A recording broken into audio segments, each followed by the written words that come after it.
परिभाषाएं। इकोनॉमिक्स के प्रत्येक स्टूडेंट को ये पता होना चाहिए कि जिस विषय को वो पढ़ने जा रहा है या जिस विषय में वो अपना करियर बनाने जा रहा है, आखिर वो विषय कहाँ से आया, कैसे उसकी व्युत्पत्ति हुई है और उस विषय का क्या विकास क्रम रहा है। यानी कि जब इस विषय की व्युत्पत्ति हुई थी अर्थशास्त्र की और आज तक हम जो अर्थशास्त्र पढ़ रहे हैं उसका विकास क्रम क्या रहा है। तो 1776 में एडम स्मिथ जिन्हें फादर ऑफ इकोनॉमिक्स कहा जाता है, अर्थशास्त्र का पितामह इन्हें माना जाता है, 1776 में इनकी एक बुक आई थी एन इक्वालिटी into the nature and causes of wealth of nation. Wealth of nation इस बुक का शॉर्ट फॉर्म है और वेल्थ ऑफ नेशन के नाम से ये बुक पॉपुलर है। एडम स्मिथ की जब ये बुक आई थी 1776 में, इसके पहले अर्थशास्त्र का एक अलग विषय के रूप में इसका प्रादुर्भाव नहीं हुआ था। इकोनॉमिक्स को यानी कि अर्थशास्त्र को सामाजिक विज्ञान सोशल साइंस की एक ब्रांच के रूप में, एक भाग के रूप में पढ़ा जाता था। जब 1776 में ये बुक आई है एडम स्मिथ की, इसके बाद ही इकोनॉमिक्स अर्थशास्त्र एक अलग विषय के रूप में प्रतिष्ठित हुआ है। हालांकि जैसा कि आप सभी को ये पता होगा कि चाणक्य या कौटिल्य की अर्थशास्त्र एक बुक है जो संस्कृत का एक ग्रंथ है, लेकिन उसका इस इकोनॉमिक्स से कोई लेना देना नहीं है। उसमें उन्होंने उस समय की जो राजनीति न्याय व्यवस्था उसका वर्णन किया है। तो एक अलग विषय के रूप में इकोनॉमिक्स को प्रतिस्थापित करने का श्रेय एडम स्मिथ को दिया जाता है, उनकी वेल्थ ऑफ नेशन बुक को दिया जाता है, क्योंकि इसी बुक के पब्लिकेशन के साथ ही इकोनॉमिक्स एक अलग विषय के रूप में प्रतिष्ठित हुआ था। अगर हम अर्थशास्त्र के अर्थ की बात करें तो अर्थशास्त्र दो शब्दों से मिलकर बना है, अर्थ और शास्त्र। अर्थ का मतलब होता है वित्त या धन, रुपया, पैसा, मनी, और शास्त्र का मतलब होता है उसको पढ़ने वाला जो उसके अध्ययन की एक विधि है, एक ऐसा ग्रंथ जो उसको कैसे पढ़ा जाए इसका वर्णन करता है। तो अर्थशास्त्र का मतलब हुआ वित्त या धन का अध्ययन करने वाला विषय। ये एक बहुत ही संकुचित अर्थ है कि हम अर्थशास्त्र में केवल वित्त या धन को ही पढ़ते हैं। ये बहुत ही संकुचित अर्थ होगा इकोनॉमिक्स का, क्योंकि इकोनॉमिक्स अब बहुत ही ब्रॉड हो चुका है। लेकिन जब ये प्रतिस्थापित हुआ था ये विषय प्रचलन में आया था, एक अलग विषय के रूप में इसको एडम स्मिथ ने प्रतिस्थापित किया था, तब अर्थशास्त्र का मतलब उस विषय से लिया जाता था जिसमें केवल धन, रुपया, पैसा इसका ही अध्ययन किया जाता है, ऐसा माना जाता है। अगर इकोनॉमिक्स इंग्लिश में वर्ड की बात करें तो इकोनॉमिक्स शब्द दो शब्दों इकोस और नोमोक्स से मिलके बना हुआ है। इकोस का मतलब होता है हाउस होल्ड यानी कि घरेलू, और नोमोक्स का मतलब होता है प्रबंधन, यानी किस प्रकार से एक घर का मैनेजमेंट होता है। और यहाँ पे मैं आपको बताऊंगी कि ये जो मैनेजमेंट की बात हो रही है ये कहीं ना कहीं वित्त के संदर्भ में ही हो रही है कि किस प्रकार घर में आय आती है, किस प्रकार से उसको व्यय किया जाता है। तो इकोनॉमिक्स को पूरी तरीके से धन का अर्थशास्त्र कह सकते हैं कि इकोनॉमिक्स को पूरी तरीके से धन का विज्ञान माना गया, कि इकोनॉमिक्स एक ऐसा विषय है जिसमें सिर्फ धन, रुपए, पैसे, वित्त, मनी, इसको हम कैसे अर्जित करेंगे, इसको हम कैसे व्यय करेंगे, इसका अध्ययन किया जाता है। अगर अर्थशास्त्र की परिभाषाओं की बात की जाए तो सबसे पहली परिभाषा, क्योंकि एडम स्मिथ की बुक के साथ ही इकोनॉमिक्स अलग विषय के रूप में प्रतिष्ठित हुआ था, तो सबसे पहली डिफिनीशन आती है एडम स्मिथ जी की, जिन्होंने कहा economics is the science of wealth, यानी कि अर्थशास्त्र धन का विज्ञान है। Economics is the science of wealth, अर्थशास्त्र धन का विज्ञान है। यानी कि इकोनॉमिक्स अर्थशास्त्र इस बात का अध्ययन करता है कि किस प्रकार से धन कमाया जाए और किस प्रकार से उसको खर्च किया जाए। अगर इकोनॉमिक्स टेक्नोलॉजी में बात की जाए तो धन कमाने का मतलब हुआ कि किस प्रकार से धन का उत्पादन किया जाए, और व्यय करने का मतलब हुआ, प्रयोग करने का मतलब हुआ कि किस प्रकार से उसका उपभोग किया जाए। तो अगर प्योर इकोनॉमिक्स टेक्नोलॉजी में एडम स्मिथ की परिभाषा की बात की जाए तो हम कह सकते हैं कि अर्थशास्त्र वह विज्ञान है जो इस बात का अध्ययन करता है कि किस प्रकार से धन का उत्पादन किया जाए व धन का उपभोग किया जाए। यानी कि धन के उत्पादन व उपभोग से संबंधित परिभाषा दी है एडम स्मिथ ने। एडम स्मिथ की परिभाषा बहुत ही संकुचित परिभाषा मानी गई, क्योंकि इसमें जो धन है उसको प्रमुख मान लिया गया। धन ही सर्वे सर्वा है, धन ही प्रमुख लक्ष्य मान लिया गया। इसीलिए कहीं ना कहीं इस परिभाषा को आज के परिप्रेक्ष्य में, या हम कह सकते हैं कि आगे की इकोनॉमिक्स में उतनी ज्यादा इसको इम्पोर्टेंस नहीं मिली, क्योंकि इसमें धन को सर्वे सर्वा माना गया है। ऑल इन ऑल धन है। हम कैसे धन का अर्जन करेंगे, हम किस प्रकार से धन को व्यय करेंगे, बस इसका अध्ययन ही अर्थशास्त्र करता है। इसके बाद आते हैं अल्फ्रेड मार्शल। अल्फ्रेड मार्शल का इकोनॉमिक्स में एक प्रमुख स्थान है। आप जैसे जैसे इकोनॉमिक्स आगे पढ़ेंगे आप देखेंगे कि माइक्रो इकोनॉमिक्स की बहुत सारी थ्योरीज में, और केवल माइक्रो इकोनॉमिक्स नहीं, इकोनॉमिक्स के जितने भी ब्रांच हैं आप देखेंगे कि अल्फ्रेड मार्शल के व्यू आपको हर जगह मिलेंगे। बहुत सारी इम्पोर्टेंट थ्योरीज हैं जो अल्फ्रेड मार्शल जी ने दी हैं। 1890 में इनकी एक बुक आई थी प्रिंसिपल्स ऑफ इकोनॉमिक्स, जिसमें इन्होंने इकोनॉमिक्स को डिफाइन किया और एडम स्मिथ से एक कदम आगे बढ़े। एडम स्मिथ ने कहा कि धन ही सब कुछ है। मार्शल ने कहा कि केवल धन नहीं बल्कि मनुष्य भी।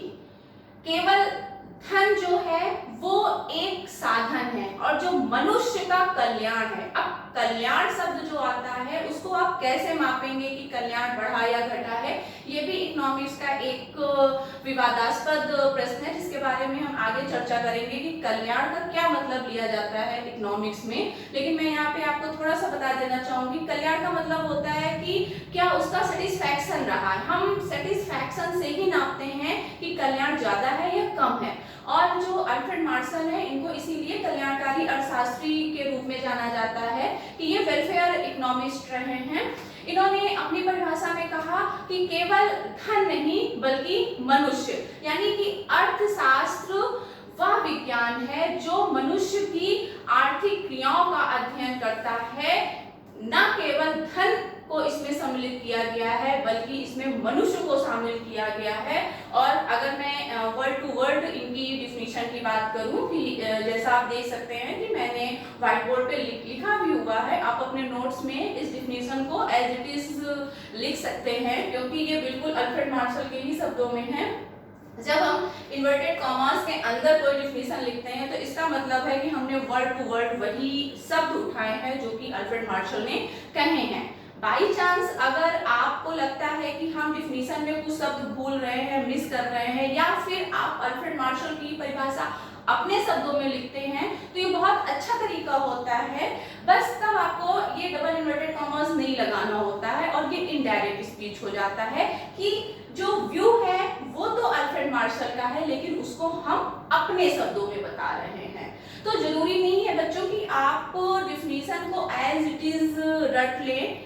अगर आप ऐसा कर सकते हैं तो अच्छी बात है, लेकिन अगर आप ऐसा नहीं करते हैं तो आप उसको समझ लीजिए। और मैं आपको बता दूं कि इकोनॉमिक्स पूरी तरीके से एक टेक्निकल सब्जेक्ट है और इसको आपको सिर्फ समझना ही होता है। इकोनॉमिक्स को रट के आप बहुत ज़्यादा आगे तक नहीं बढ़ सकते हैं। तो अगर आप वर्ड टू वर्ड इकोनॉमिक्स की डिफिनीशन की बात करें तो इन्होंने कहा economics is a study of Mankind in the ordinary business of life. It examines that part of individual and social action which is most closely connected with the attainment and the use of material requisites of well-being।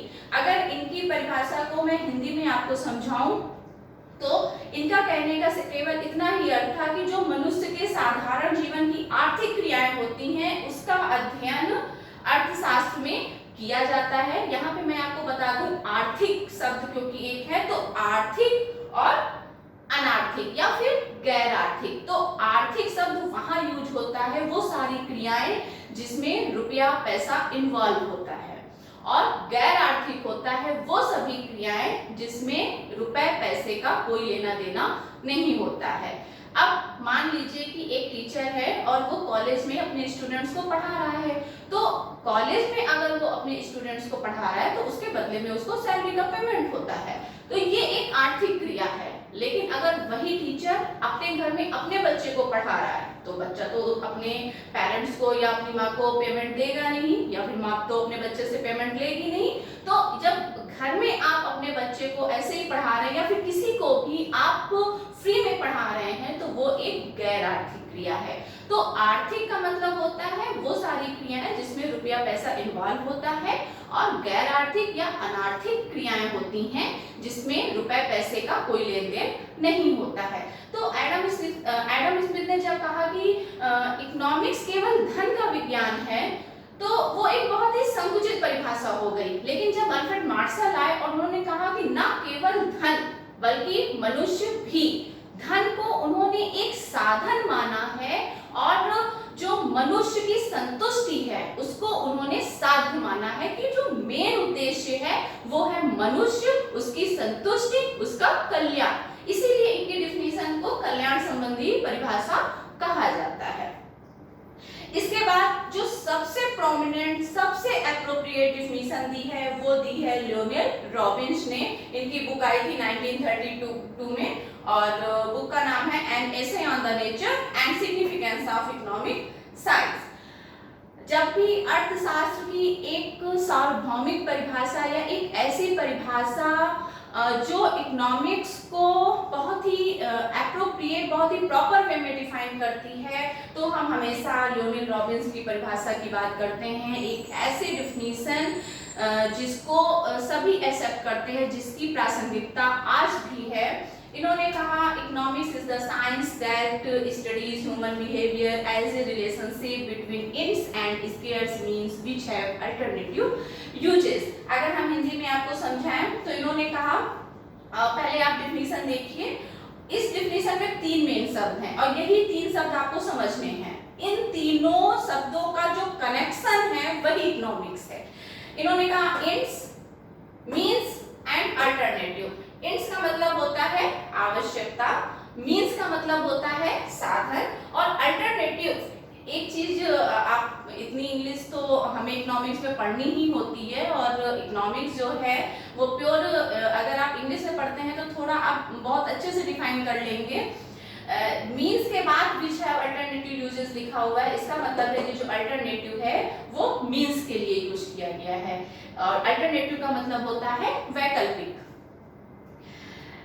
अगर हम हिंदी में बात करें तो इन्होंने कहा आवश्यकता, आवश्यकताएं अनंत होती हैं, असीमित होती हैं, और ये एक बहुत ही प्रैक्टिकल बात है कि जैसे ही एक आवश्यकता पूरी होती है दूसरी आवश्यकता आ जाती है, दूसरी पूरी होती है तीसरी आ जाती है। अगर किसी के पास मकान नहीं है तो वो सोचता है चलो एक कमरा ही हो जाए, एक कमरा हो जाता है, फिर वो सोचता है चलो दूसरा कमरा बनवा लेते हैं, दूसरा कमरा हो जाता है, पूरा घर बनवाने की इच्छा होती है, फिर वो सोचता है चलो एक दूसरा घर ही बनवा लेते हैं। ये तो एक मैंने बहुत छोटे परिप्रेक्ष्य में आपको एग्जाम्पल दिया।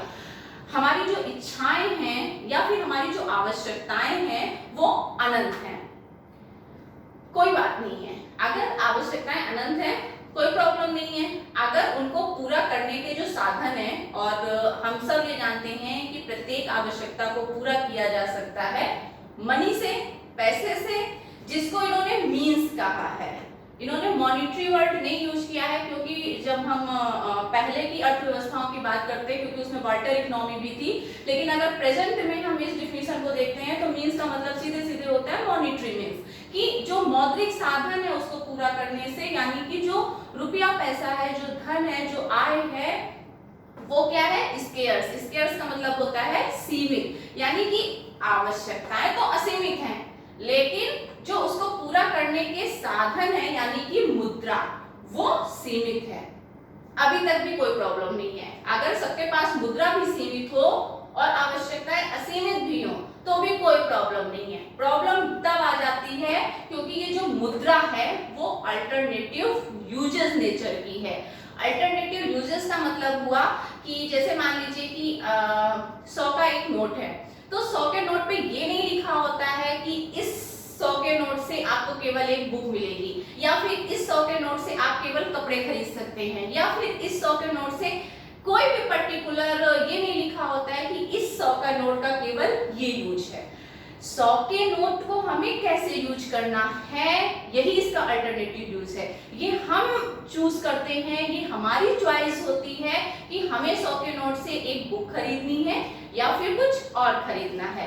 तो प्रॉब्लम ऑफ चॉइस ये इकोनॉमिक्स के अध्ययन का सेंट्रल पॉइंट है कि जब आवश्यकताएं असीमित हैं, साधन न केवल सीमित हैं बल्कि वैकल्पिक प्रयोग वाले भी हैं, तो एक choice, problem of choice create हो जाता है कि व्यक्ति कौन सी आवश्यकता को पूरा करे और कौन सी आवश्यकता को वो अधूरा ही छोड़ दे।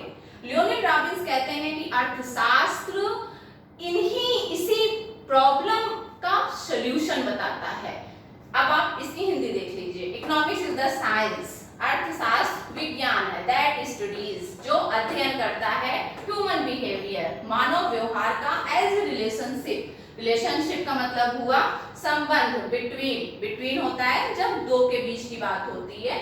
इंस एंड स्केयर्स मीन्स, असीमित वर्ड यहाँ पे नहीं है लेकिन इंस है यानी कि आवश्यकताएं, ठीक है। जो असीमित आवश्यकताओं और सीमित तथा वैकल्पिक प्रयोग वाले साधनों के मध्य संबंध का अध्ययन करता है, वही है अर्थशास्त्र।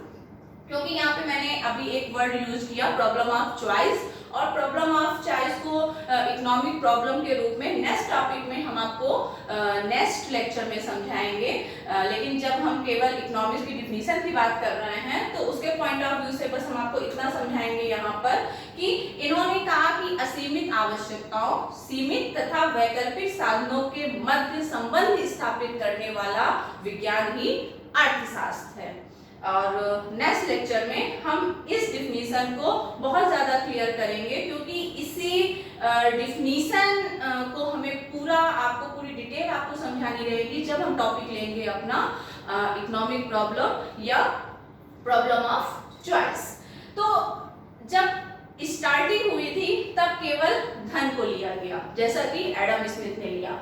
उसके बाद अल्फ्रेड मार्शल ने कहा धन मनुष्य दोनों। उसके बाद लियोनार्ड रॉबिन्स और आगे आए, उन्होंने कहा मनुष्य के आगे वो बढ़े और उसकी आवश्यकताओं तक आए कि आवश्यकताएं असीमित हैं, साधन सीमित हैं, दोनों के मध्य संबंध कैसे स्थापित किया जाए, ये अर्थशास्त्र बताता है। इसके बाद जब इस डिफिनीशन में हमने हमारा जो सेंटर पॉइंट था, जो सेंटर वर्ड था, वो था इंड्स, आवश्यकताएं। इसके बाद आती है डिफिनीशन प्रोफेसर जे.के. मेहता की। Professor JK. मेहता एक इंडियन इकोनॉमिस्ट रहे हैं, इलाहाबाद यूनिवर्सिटी के प्रोफेसर रहे हैं। इन्होंने बिल्कुल अलग परिभाषा दी। इन्होंने कहा कि क्योंकि आवश्यकता ही समस्या का मूल है, इकोनॉमिक प्रॉब्लम का जो रीजन है वो है आवश्यकता। तो इन्होंने कहा कि अर्थशास्त्र में हम इस बात का अध्ययन करते हैं, या अर्थशास्त्र वह विज्ञान है जो इस बात का अध्ययन करता है कि किस प्रकार हम वांटलेसनेस की अवस्था में पहुंचेंगे, यानी कि आवश्यकता विहीनता की स्थिति में पहुंचेंगे।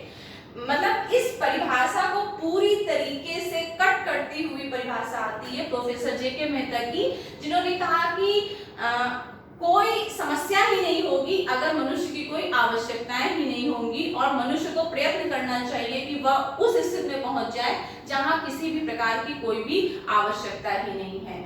अब क्योंकि ये व्यवहारिक बात नहीं है कि व्यक्ति की कोई आवश्यकता ही नहीं है, एक मरते हुए इंसान से भी अगर हम पूछते हैं कि अपनी कोई इच्छा हो तो बता दो, तो वो भी अपनी इच्छाएं गिनाने लगेगा। तो हम ये तो बिल्कुल नहीं मान सकते हैं कि व्यक्ति की कोई आवश्यकताएं ही नहीं है। तो इस परिभाषा को बहुत ज्यादा प्राथमिकता, बहुत ज्यादा प्रासंगिकता इस डिफिनीशंस की नहीं है, क्योंकि ये बिल्कुल उस नेचर की बात कर रहा है जिस नेचर में पहुंचना मुझे लग रहा है इम्पॉसिबल ही है, कि व्यक्ति की कोई आवश्यकता ही नहीं है, और आवश्यकता ही नहीं है तो फिर कोई प्रॉब्लम नहीं है। तो लेकिन जे.के. मेहता का जो ये थॉट था वांटलेसनेस, इसकी वजह से वो बहुत पॉपुलर हुए। हालांकि उनकी डिफिनीशन बहुत ज्यादा प्रासंगिक नहीं है। इन्होंने कहा economics is the science which studies human behaviour as a means to the end of wantlessness, यानी कि अर्थशास्त्र वह विज्ञान है जो आवश्यकता विहीनता तक पहुंचने के लिए व्यक्ति को जो जो करना चाहिए उस शास्त्र का अध्ययन करता है, यानी कि उस मानव व्यवहार का अध्ययन करता है जिससे आवश्यकता विहीनता की स्थिति में पहुंचा जा सकता है। अब वो डिफिनेशन है जो सबसे ज्यादा एप्रोप्रिएट है आज के वर्ल्ड में, आज के इकोनॉमिक्स में जो सबसे ज्यादा एप्रोप्रिएट है, और इकोनॉमिक्स जो आज के रूप में हम पढ़ते हैं वो है science of growth, science of development. और ये डिफिनेशन दी है पॉल सैमुअल्सन ने। जब इकोनॉमिक्स में ये क्वेश्चन पूछा जाता है कि who is the father of economics, then answer is Adam Smith. But अगर ये पूछा जाता है कि मॉडर्न इकोनॉमिक्स के पिता कौन है, who is the father of modern economics, तो वहां पे आंसर होता है पॉल सैमुअल्सन। क्योंकि इकोनॉमिक्स जिस रूप में हम आज पढ़ रहे हैं, हम जिस इकोनॉमिक्स की बात करते हैं, अगर आज के परिप्रेक्ष्य में बात की जाए तो इकोनॉमिक्स एक बहुत ही ब्रॉड सब्जेक्ट है, बहुत ही इंपॉर्टेंट सब्जेक्ट है। वर्ल्ड की इकोनॉमी क्या है, इंडियन इकोनॉमी क्या है, किस प्रकार से अर्थव्यवस्थाएं बढ़ेंगी, घट रही है, क्यों रुपया मजबूत हो रहा है, क्यों डॉलर कमजोर हो रहा है, एनीथिंग हमें समझने के लिए इकोनॉमिक्स आनी चाहिए। यानी कि इकोनॉमिक्स को विकास का अर्थशास्त्र कहा है पॉल सैमुअल्सन ने, और जिस इकोनॉमिक्स को हम आज पढ़ते हैं उसके पितामह कहे जाते हैं पॉल सैमुअल्सन। इन्होंने अगर इनकी वर्ड टू वर्ड हम डिफिनेशन की बात करें तो इन्होंने कहा economics is the study of how people and society end up choosing without the use of money to employ scarce productive resources that could have alternative uses to produce various commodities over time and distributing them for consumption now and or in the future among various person or groups in society। आप इस definition को as it is अपने notes में ले सकते हैं, बिल्कुल मैंने उनके शब्द ही उठाए हैं। मैं इनकी डिफिनेशन आपको समझाती हूँ कि ये कहना क्या चाहते थे। इन्होंने जो विकास के अर्थशास्त्र की बात की, इन्होंने कहा कि जो अर्थशास्त्र है उसमें इस बात का अध्ययन किया जाता है कि किस प्रकार से वस्तुओं का, देखिए मैंने नीचे लिख भी दिया है, उत्पादन, उपभोग व वितरण। जब हम इकोनॉमिक्स के सब्जेक्ट मैटर की बात करेंगे तब आपको ये सारे शब्द मैं बहुत अच्छे से क्लियर करूंगी। यहाँ पे हम आपको केवल इतना बताना चाहेंगे कि इन्होंने कहा कि वस्तुओं का उत्पादन, उसके उपभोग और उसके वितरण से संबंधित जो भी अध्ययन है वो हम अर्थशास्त्र में पढ़ते हैं। अब उत्पादन किसका उत्पादन किया जाना है और कितना उत्पादन किया जाना है, जो वस्तुएं उत्पादित हुई हैं उनका उपभोग किस प्रकार से सुनिश्चित किया जाएगा, और जो वस्तुएं उत्पादित हुई हैं उनका वितरण यानी कि डिस्ट्रीब्यूशन एमंग वैल्यूज, जो वैल्यू है उसका प्रोडक्शन ऑफ मींस के बीच में डिस्ट्रीब्यूशन किस प्रकार किया जाएगा, इसका अध्ययन अर्थशास्त्र करता है। तो अगर आज के परिप्रेक्ष्य में इकोनॉमिक्स की सबसे प्रासंगिक जो डिफिनेशन है या फिर अर्थशास्त्र को विकास का अर्थशास्त्र कहे जाने वाले जो अर्थशास्त्री हैं पॉल सैमुअल्सन, उनकी डिफिनेशन आज के परिप्रेक्ष्य में बहुत ही इम्पोर्टेंस रखती है। अब मैं आपको शॉर्ट में बताती हूँ कि कैसे कैसे अर्थशास्त्र का जो विकास क्रम है वो कैसे कैसे बढ़ा, और आप इसको कैसे इसको याद रख सकते हैं।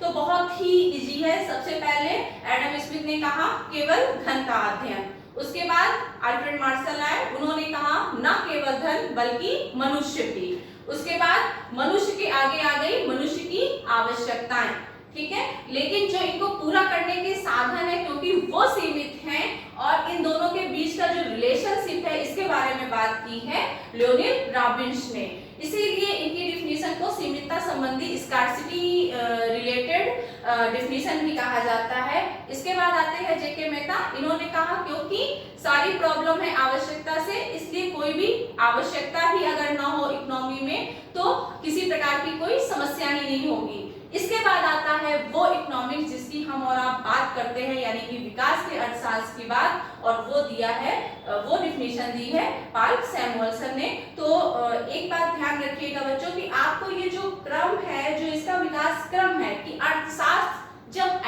स्मिथ ने इसको अलग विषय के रूप में प्रतिष्ठित किया, तब से आज तक के अर्थशास्त्र का जो ये विकास क्रम है इसको आप स्टेप टू स्टेप ही फॉलो करेंगे, ठीक है। इसको आप आगे पीछे नहीं करेंगे और इसको याद रखना भी बहुत आसान है। जो डिफिनीशंस मैंने लिखी है वो आप वर्ड टू वर्ड ऐसे ही कॉपी कर सकते हैं, और अगर आप हिंदी में लिखना चाहें तो आप हिंदी में भी लिख सकते हैं। आई होप कि आपको ये टॉपिक क्लियर हुआ होगा, समझ में आया होगा। नेक्स्ट टॉपिक हम अपना लेंगे सब्जेक्ट मैटर ऑफ इकोनॉमिक्स, और लिमिटेशंस क्या हैं, इन सब के बारे में हम अपने नेक्स्ट लेक्चर में बात करेंगे। Thank you.